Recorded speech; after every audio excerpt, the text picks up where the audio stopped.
In the early 1600s, Europe was ruled by empires. Kings controlled vast armies, great powers dominated continents, and wealth flowed through the hands of monarchs and imperial courts. But in the cold, wind-swept marshlands of northern Europe, a tiny republic was about to rewrite the rules of power. It had no king, no massive army, and no ancient empire behind it. Yet within a few decades, this small nation would become the richest society the world had ever seen. Its merchants would dominate global trade. Its ships would cover the oceans, and its financial system would quietly shape the foundations of the modern economy. This is the story of how a fragile rebellion became a financial empire, and how the rise of the Dutch Republic changed the way power works in the world.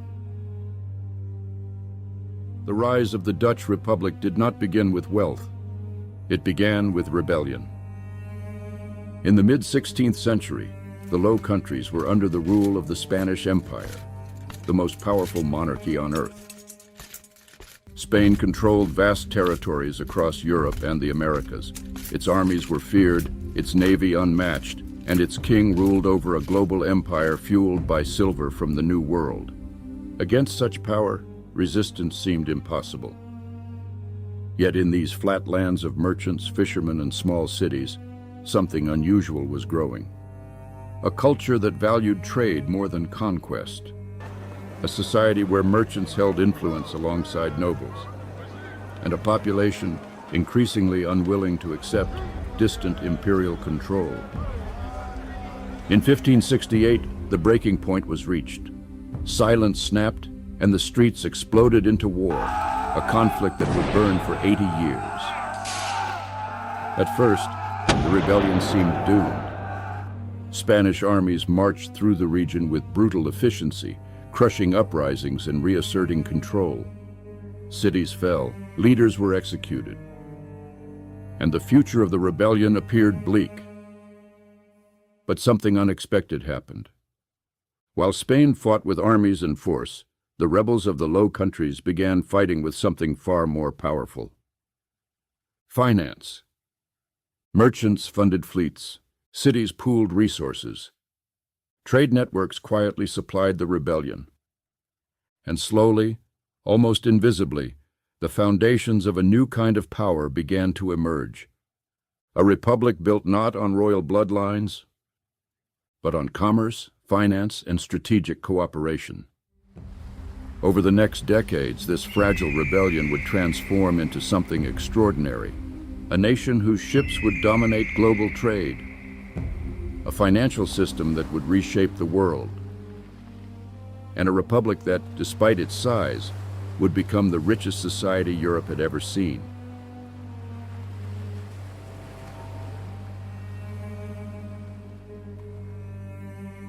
But survival alone was not enough. If the Dutch Republic was going to stand against the most powerful empires in the world, it needed something more than resistance. It needed a system capable of generating immense wealth. And in the early 17th century, the merchants of the Dutch Republic began to build exactly that. Unlike the monarchies surrounding them, the Republic was not ruled by a single king or royal court. Its power was decentralized, shared between cities, merchants, and trading elites whose fortunes depended not on land, but on commerce. This created something unusual for the time. A government deeply aligned with trade.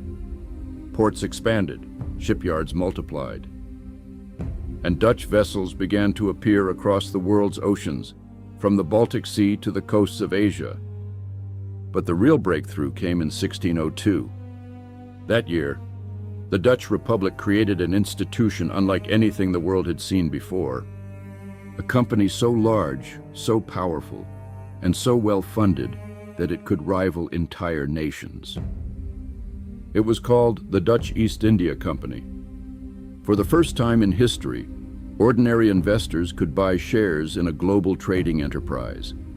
Merchants, craftsmen, and wealthy citizens pooled their capital together, funding massive fleets that sailed across the world in search of spices, silk, and rare goods. In return, they received ownership in the profits. To support this new system, Amsterdam soon established something equally revolutionary: a formal marketplace where these shares could be bought and sold. What emerged was the world's first modern stock exchange. Capital flowed through the Republic like blood through arteries. Risk was shared, profits were reinvested, and the Dutch financial system began to generate wealth on a scale Europe had never seen. While kings taxed their populations to fund wars, the Dutch Republic had built something far more powerful: a financial engine. And with it, a small nation of merchants was quietly becoming the richest society on earth. The results were extraordinary. Within a single generation, the Dutch Republic transformed from a fragile rebellion into the financial center of Europe. Its ships filled the world's trade routes. By the mid-17th century, Dutch merchant fleets were larger than those of England, France, and Spain combined. Thousands of vessels carried grain from the Baltic, spices from Asia, sugar from the Caribbean, and textiles from across Europe. At the center of this immense network stood a single city: Amsterdam. What had once been a modest port town was rapidly becoming the financial heart of the world. Merchants from across Europe traveled to its markets. Bankers moved their capital into its institutions. And within its bustling exchange halls, investors traded shares, commodities, and futures contracts in a marketplace unlike any that had existed before. Wealth flowed into the Republic at an astonishing pace. Its citizens enjoyed living standards far higher than those of neighboring kingdoms. Its artists flourished, its cities expanded, and its influence stretched across oceans. Meanwhile, the Dutch East India Company established fortified trading posts across Asia, controlling key routes for spices and luxury goods. Its fleets carried not only cargo, but the authority of the Republic itself. For a time, this small nation of merchants had achieved something extraordinary without a king, without vast territories, without massive standing armies. The Dutch Republic had built a global empire of trade, an empire powered not by conquest, but by finance. But the true significance of the Dutch Republic was not simply its wealth. It was the model of power it introduced to the world. For centuries, empires had been built through conquest.